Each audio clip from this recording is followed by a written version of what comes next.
What up, everybody? This is your boy, Dedrian Colon from House of Wrestling, and this is my review for the July 7th episode of Impact Wrestling. Like, share, comment, subscribe, follow House of Wrestling on all social media platforms. Follow me, Dedrian180, on TikTok, Twitter, and Instagram. Man, this was a very fun, entertaining, and story developing episode of Impact Wrestling, and they've been on quite a roll since January and a little bit into 2021. But man, this Impact Wrestling has been doing a terrific job in this episode. Just added more. They do a really good job of building towards the next event, pay-per-view, special show, whatever they have going on. They do a really good job of building to that event. Tonight they started off with Mike Bailey and, yes, Alan Angels, formerly of AEW and the Dark Order. They briefly mentioned, yes, AEW and Dark Order, which I've noticed that Impact Wrestling has been doing a very terrific job of mentioning the little details that us fans know. I like that because, not because, they know what we know, but it's more like they're acknowledging it, and they're like, okay, we know the fans are searching the internet, they're following these wrestlers, they're hearing the news that, they're hearing, so they acknowledge the basic news, if you want to call it, not the juicy reports and stuff like that, the news, like, hey, Alan Angels, announced that, hey, he's not going to be renewing with AEW, and he's going to be pursuing independence. So they didn't acknowledge that, but you get what I'm saying. But man, I like that. So they started off with Mike Bailey versus Alan Angels. Then they followed up with Laredo Kid versus Trey Miguel. Then after that, you had PCO versus Black Taurus. After that, you had Shira versus Rich Swann. And then in the main event, which was a fabulous main event, Deonna Purrazzo versus Mia Yim. This card did not disappoint. The first match, Mike Bailey and Alan Angels, I can tell you, Alan Angels showcased his talent. What I liked about this match was that it wasn't, and it's not a shot at AEW or anything, but it just wasn't what we have grown accustomed to with Alan Angels and him being with the Dark Order. It was just, it's a different environment, different presentation, different type of storytelling, and this was a fantastic match between him and Mike Bailey. Mike Bailey, man, that guy, what is it? It's the moonsault double knee to the back that he does. Crazy move, but check this match out. This match was very fabulous. I'm happy for Alan Angels. I don't want to say giving time, but just, it wasn't, okay, he's a part of the Dark Order, this is Alan Angels, okay, do what you can, and then, okay, you're going to lose. This was more like, okay, this is Alan Angels, the wrestler. Like, he's not attached to anything, but this is Alan Angels, the wrestler, and you really got a good preview of what's going to be happening in the near future with whatever matches he has going into the rest of 2022. But man, this was a really good match. Check that out. After that, you had Eric Young coming out cutting a promo, and it almost felt like this promo was like kind of like indirectly hinting towards like he's going to replace Joe Dorian and Cody Deaner, because they attacked Alan Angels and Mike Bailey and calling out Josh Alexander before this promo. So it was like kind of like, is Eric Young gonna like get new members to Violent by Design? Is he gonna kick them out? Like, what's gonna happen? None of that happened. So you had that. Then you had a backstage segment with Honor No More, and again, they keep having this conflict with Eddie Edwards calling out PCO. And I tweeted this, and it just looks like it's leading to that they're going to eventually kick Eddie Edwards out, because he's very everyone in that group, Vincent, PCO, Matt Taven, Kenny King, and Mike Bennett and Maria Kanellis, they're all like pretty much on the same page. But Eddie Edwards is the only one that's calling out PCO.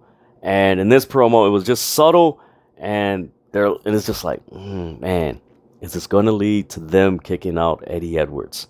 And also, one of the things that keep popping in my head, in the back of my mind, watching this, I'm like, okay, you got Ring of Honor Death Before Dishonor happening in July.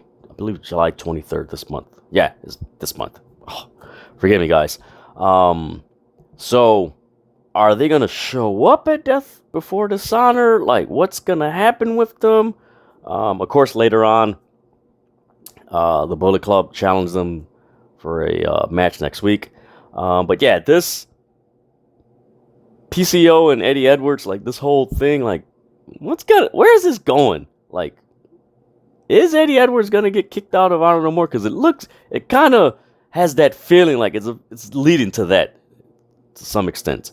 Then you had a backstage segment with Deonna Purrazzo and Chelsea Green. They're just talking about who they are, and nobody can beat them. Gail Kim walks in, and she's like, you know what? I like when women stick together. And next week, it's going to be Chelsea Green versus Mickie James, and everyone is banned at ringside. So yes, we're going to get Chelsea Green and Mickie James. That is going to be a fantastic match. Of course, with the history behind these two women and Chelsea Green turning on Mickie James. So it's going to be a really good fight. And let's face it, Impact Wrestling has the best women's division in all of professional wrestling. Hands down. It's the most consistent, and it is the most utilized women's division in all of professional wrestling so far in 2022. From there, you had the Trey Miguel and Laredo Kid match. This was a fun match. This was a fun match, man. Throughout the match, Trey Miguel was favoring his left knee, which he sold throughout the whole match and everything, and he really grimaced. That was actually some of the best selling I've seen in quite a while as far as an injury, because lately people have an injury and then I got too strength and they're hitting people, but no, he really sold it, man. But this was a really good match between him and Laredo Kid. Check it out. But in the end, he wound up doing what looked like the Crossroads. I don't know if you guys know who watched this review. Comment below, what move was it that Trey Miguel performed on Laredo Kid. Commentary mentioned the name, but they said it so fast I didn't miss it. But man, that was a really cool finishing move. But he wins. Again, a good match by Trey Miguel. Like his look. Again, like I've always said in past reviews, when is he eventually going to get into that main event picture with Josh Alexander? So from there, you had a promo. They hyped up Ric Flair's last match for StarCast, and they showed Ric Flair's debut. I believe it was the first Impact in 2010, and it was during a match with Kurt Angle and AJ Styles, which was really cool. I'm digging it. Ric Flair's last match. It's under the umbrella of Conrad Thompson, who is his son-in-law. So it's someone who knows him and will protect him and everything. So I got no problem with that. It's probably going to be a very good last match for Ric Flair, that's going to be fun. From there, you had Cody Deaner and Joe Dorian. They were looking for Josh Alexander. They run into the Motor City Machine Guns, and Chris Sabin says something he mouths off to Cody Deaner. They just start brawling, and then you see Josh Alexander from the back come in, and so they break him up and everything. So that's more than likely we're probably going to get a 6-man tag with Josh Alexander and Motor City Machine Guns versus Volume by Design, which, now that I think about it, I'm kind of clumsy because they did announce it that they were going to have that match next week, so my bad. Then you had the Killer Kelly promo, which, check it out. I believe it's on Impact Wrestling's social media. Yeah, it could be. It should be on their Twitter and Instagram. Check it out. Really cool promo. Another addition to the Knockouts division, which, man, they keep stacking the Knockouts division, man. This is really good. And honestly, looking at this card and just how this show played out, and this is pretty much the halfway point of the episode of Impact Wrestling. This was more centered around the Knockouts division in some ways. Like the theme and everything and the tone, it was centered around the Knockouts division, which is really good. I like that. Then you had a backstage promo with the America's Most Wanted and James Storm. He mentions, how good it is to be back. Then you have Chris Harris. He's like, man, it was so fun against all odds. I just enjoyed the moment. Then you get Steve Macklin coming in, and James Storm challenges Steve Macklin to a match. Gonna be some good stuff. James Storm, Steve Macklin, that should be very, very, very fun, because Steve Macklin has been on a roll in Impact Wrestling. He has had some great, solid matches. I do like that whole get up with the face paint when he wrestles with it. It just adds a dimension to his character. It's like, man, he stands out. From there, we had the Black Taurus and PCO match. This was PCO, man. This dude is wild, man. He did a catapult through the middle rope on Black Taurus. Then he did the animator on him, which kind of got him. Like, got Black Taurus on the apron. Then he missed at a moonsault. But he wound up winning. Then the post-match, all of Volume by Design comes out. They're celebrating and everything. And then Heath Slater comes out of nowhere. Yes, Heath Slater. I think he goes by Heath or what have you. Whatever. You know who I'm talking about. He comes in and he attacks Kitty King, runs out the ring. So they're looking at him. And it's like, ooh, okay, Heath Slater getting his revenge after Rhino's attack and everything. From there, we get a backstage segment with the Bullet Club. They mentioned that they finished fights. Ace Austin's like, man, I know you guys had your fill with the, you did your thing against Arnold No More, but hey, I was in Japan. Like, I want some too. And Carl Anderson's like, yeah, that's cool. And I did like that Carl Anderson had the, was it the Never Openweight Championship from New Japan? Me personally, I dig it when wrestlers who wrestle in other promotions wear whatever championships they win in the promotion that they're originally with, and they're doing promos, because it just adds so much lore. Like, man, okay, man, that's not an Impact title, so man, he's wrestling over there. Man, it's so damn cool that they do that. And then they challenge I Don't Know More. So we're going to get Bullet Club versus I Don't Know More next week on Impact. That's going to be a dope episode of Impact Wrestling.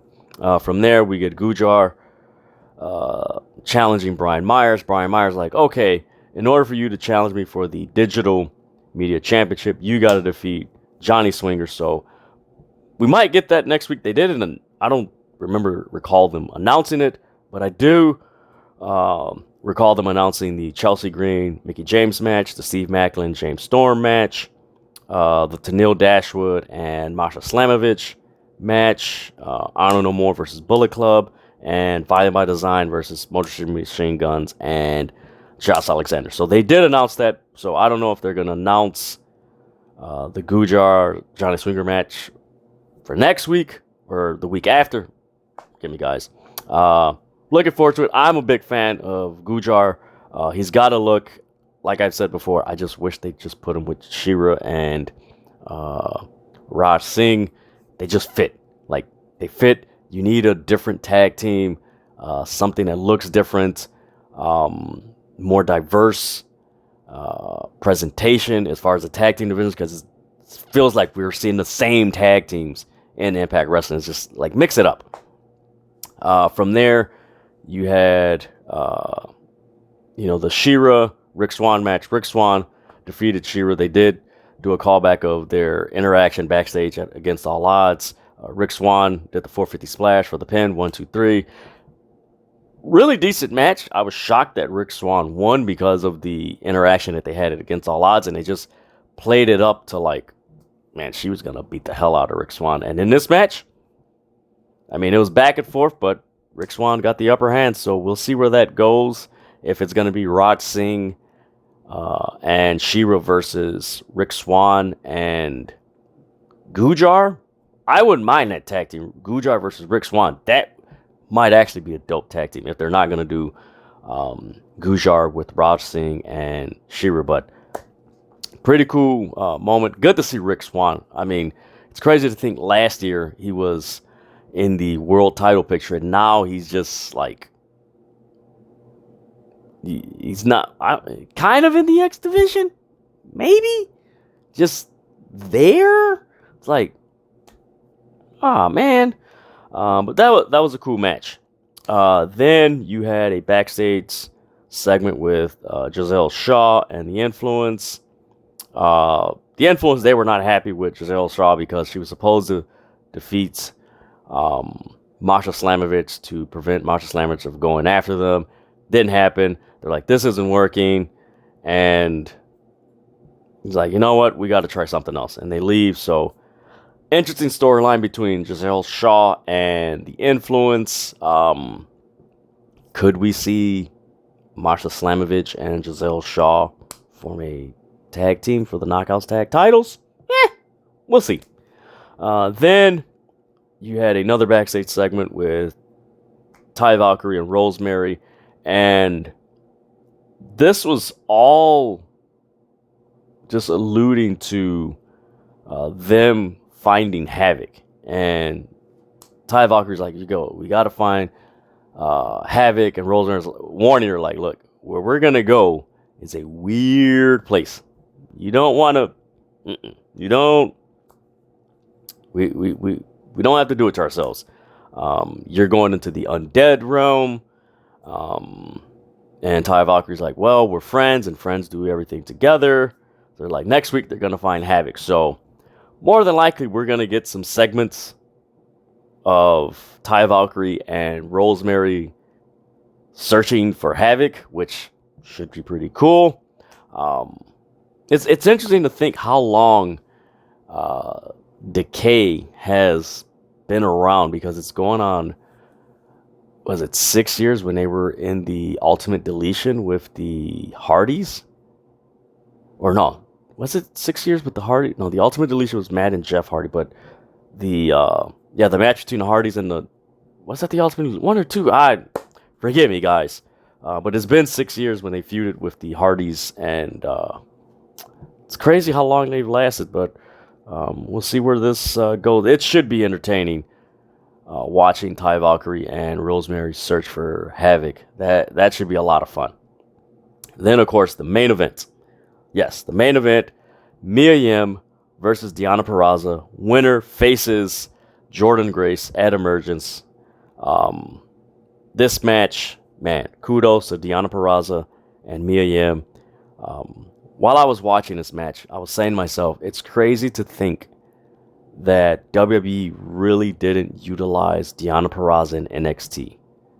And I say that not dissing WWE, but it's just mind-boggling because you see what Deonna Purrazzo has done in the last 2 years or so since she's left WWE or released from WWE. It's crazy. And then, of course, Mia Yim, this past year she was released, and what she goes from being in Retribution to this was a banger match. Like, I recommend you guys watch this match, Mia Yim versus Deonna Purrazzo. This was a very good match. I was sold on the fact that this match was of great importance. Whoever wins this match is going to be a fantastic challenger for Jordan Grace. This was a physical match, and I've noticed, I said this about AEW women's division yesterday for Dynamite's review. I'm noticing AEW and Impact Wrestling more so that the women have been getting more physical. And by physical, in this match, there was a lot of chops, forearms. The Code Blue was performed. The Queen's Gambit was performed. The power bombs, a small package, pile driver. The cannonball that Mia Yim performed. I'm seeing that move a lot more in the women's division. I think Tony Storm does the running, hip thrust into the corner, which is a nasty move. But man, this match was fantastic. They had the crowd into it. I like the fact that they main evented the episode. And for those of you who watch my reviews, you know I've always said that a match that you can kind of know who's going to win. You're like, okay, I kind of know who's going to win. But when you watch the match, and as the match goes on, the person you think is going to win, you start thinking, man, I really don't know who's going to win this match. This was that match. This was a very good match. They told a very good story. I like how Impact Wrestling is using Mia Yim, Deonna Purrazzo, all the knockouts. They are using them fantastic. Like I've said before earlier in this video and videos before, or reviews before, Impact Wrestling has the best women's division in all of pro wrestling, the most utilized women's division in all of pro wrestling, and Deonna Purrazzo and Mia Yim proved that tonight. Man, this was a banger match, man. This was, man, if I had to say, this was probably match of the week. I normally don't do match of the week because there's just so many matches, and I want to be fair to all the promotions that are out there and that I do cover. But this was probably match of the week. These ladies did their thing, man. And in the end, Mia Yim wins. You have Jordan Grace in the end. She comes out, they shake hands, and you saw a lot of sportsmanship throughout this episode. You saw it with Alan Angels and Mike Bailey. You saw it with, I believe it was Laredo Kid and Trey Miguel. I think you saw it. Forgive me, guys.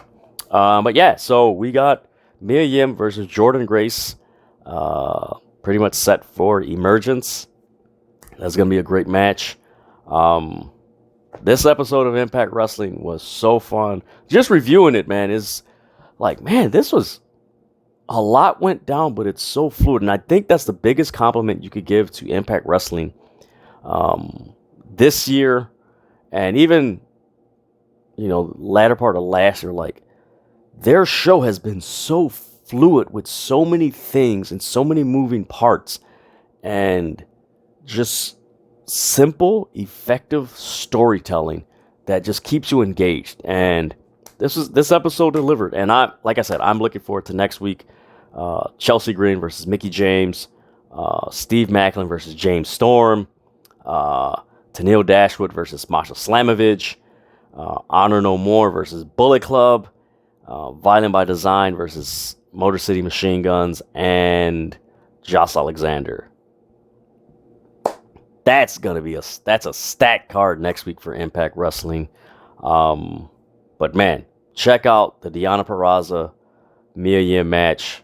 You will not be disappointed. For those of you who are a fan of Deonna Purrazzo's work for the past 2 years, this is going to add to it. If you are a fan of Mia Yim and you enjoy what she's doing in Impact Wrestling and what she did at the Women's Monsters Ball was it Against All Odds? No, Slammiversary. Forgive me. There's so many events that Impact Wrestling has. You're going to enjoy this, man. You're going to enjoy this match. This was fun. Check it out. But that is my review for the July 7th episode of Impact Wrestling. Like, share, comment, subscribe. Follow House of Wrestling on all social media platforms. Follow me, Dedrian180, on TikTok, Twitter, and Instagram. And with that, like I always say, there's so much crazy stuff going on in this world. Just enjoy professional wrestling. Allow the 1, 2, 3 hours, however long you watch it, just escape into it and just enjoy what these wrestlers do and have fun with it, man, because I'm having fun with it. So with that, I'm out.